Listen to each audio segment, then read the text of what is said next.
शाम को आते हुए राशन लेते आना। और हाँ, मुन्ना के स्कूल में फ़ीस भरनी है, उसके लिए पैसे देते जाओ। बीवी की इस मांग पर जेब उल्टी करके दिखाने के सिवा बड़े भाई के पास दूसरा कोई उत्तर नहीं था। माथे पर चिंता का शिकन के साथ सवेरे तो बड़ा भाई अपने काम पर निकल गया, लेकिन उस शाम उसने पूरे परिवार के सामने इस आर्थिक संकट को दूर करने के लिए एक प्रस्ताव रखा कि क्यों ना हम उस प्लॉट को बेच दें जिसे बाबूजी ने लक्ष्मी को शादी में देने के लिए खरीदा था। बेटी को दी हुई चीज़ वापस नहीं मांगते, पाप लगता है। लक्ष्मी का जन्म होते ही घर खुशियों से भर गया था, तभी तुम्हारे बाप ने ये तय कर लिया था कि ये प्लॉट लक्ष्मी का है, जो उसे उसकी शादी में दे दिया जाएगा। माँ ने विरोध जताते हुए कहा, कौन सी बेटी? वो बेटी जो प्रेम विवाह करके घर की इज्जत को खाक में मिलाकर गई थी और पिताजी की अंतिम यात्रा में भी शामिल ना हुई। बड़े भाई ने टोंट मारते हुए कहा, मेरा मुंह मत खुलवाओ। यहाँ कौन नहीं जानता कि लक्ष्मी को उस दिन गली के नाके से ही लौटा दिया गया था और उसने अपने पिता से आखिरी बार मिलने का हक भी छीन लिया गया था। माँ ने बेटी का पक्ष लेते हुए कहा। माँ के इस वार से दोनों बेटे चुप हो गए। ना बड़ा बेटा कुछ बोल पाया, ना छोटे बेटे के मुंह से कोई शब्द फूटा। थोड़ी देर की शांति के बाद छोटा भाई बोला, प्लॉट बेच तो देंगे, पर क्या लक्ष्मी कागजात पर दस्तखत करेगी? मुझे नहीं लगता वो हमारा भला सोच भी सकती है। आखिर है तो औरत जात, पुरुषों की परिस्थिति को कैसे समझ पाएगी? काफ़ी वाद विवाद और सोच विचार के बाद सब इस बात पर सहमत हुए और पड़ोस के मोहल्ले की लक्ष्मी की दोस्त को बुलाकर लक्ष्मी को घर आने का न्योता दिया गया। अगले दिन सुबह से गली के नाके पर खेल रहे बड़े भाई के लड़के की बुआ आ गई, बुआ आ गई की आवाज़ सुनकर घर वाले चौकन्ने हो गए। दोनों भाई मन में द्वेष और नफरत के साथ उसको घर में कैसे आने के लिए कहें, इसी दुविधा में थे। वो कहते हैं ना कि ज़रूरत के वक्त गधे को भी बाप बनाना पड़ता है। उसी कहावत के हिसाब से दोनों भाई बहन से बात करने के लिए तैयार हुए। दरवाजे पर जब बेटी और दामाद ने पूरे 7 साल बाद कदम रखा तो माँ की आंखें भर आई और दोनों को बड़े प्यार से अंदर लेकर आई।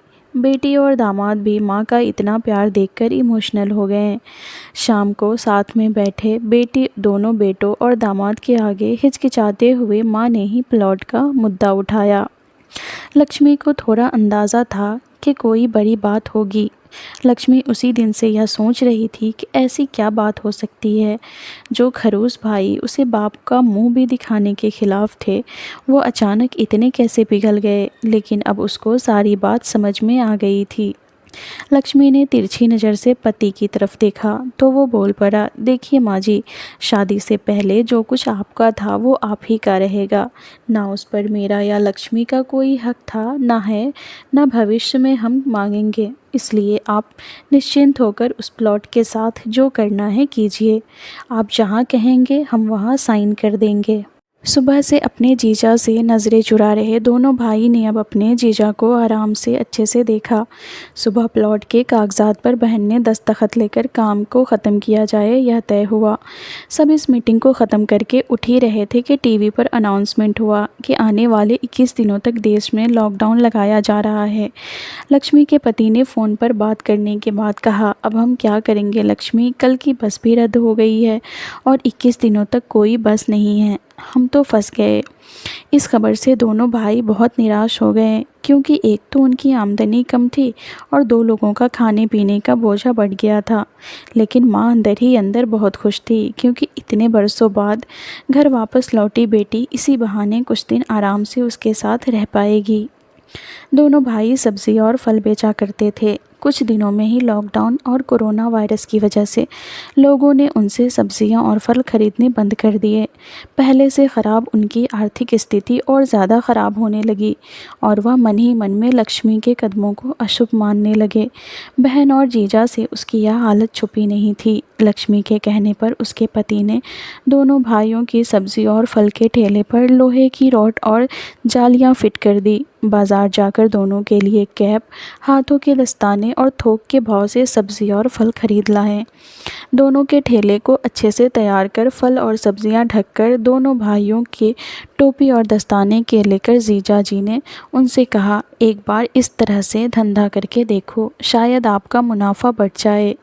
थोड़ी आनाकानी करने के बाद दोनों भाई ने जीजा जी के समझाए अनुसार धंधा शुरू किया। 2-3 दिन के बाद ही कोरोना से घबराए लोग अब ढकी हुई फल और सब्जियां और दस्ताने और सेफ्टी का ध्यान रखते हुए बेचने वालों से ही फल और सब्जियां खरीदने लगे। इस तरह दामाद की समझदारी की वजह से धीरे धीरे दोनों भाइयों का धंधा अच्छा चलने लगा और उनके घर का गल्ला जो पहले खाली हो रहा था अब धीरे धीरे भरने लगा। माँ ने जैसे अपने मरे हुए पति से मन ही मन कहने लगी, देखो जी, आपकी लक्ष्मी सच में लक्ष्मी है। उसके पाँव घर में पड़ते ही घर खुशियों से भर रहा है। दोनों भाई के आंखों में पहले जो गुस्सा था उसकी वजह अब शर्म ने ले ली थी। वह मन ही मन सोचते थे, क्या गलत किया था बहन ने जो हमने उसके साथ इतना बुरा सलूक किया। शादी ही तो की थी और शादी करने से पहले हमें बताया भी तो था।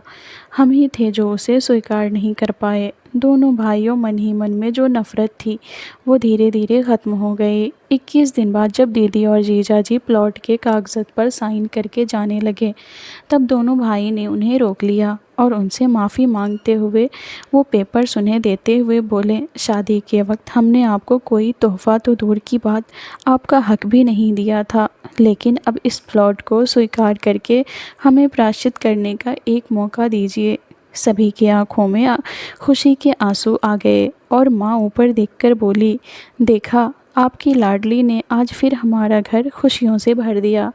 तो फ्रेंड्स, उम्मीद करती हूँ आपको ये कहानी पसंद आई होगी। तो प्लीज़ वीडियो को लाइक करें, शेयर करें, चैनल पे नए हैं तो चैनल को सब्सक्राइब ज़रूर करें। कहानी सुनने के लिए आपका बहुत बहुत शुक्रिया।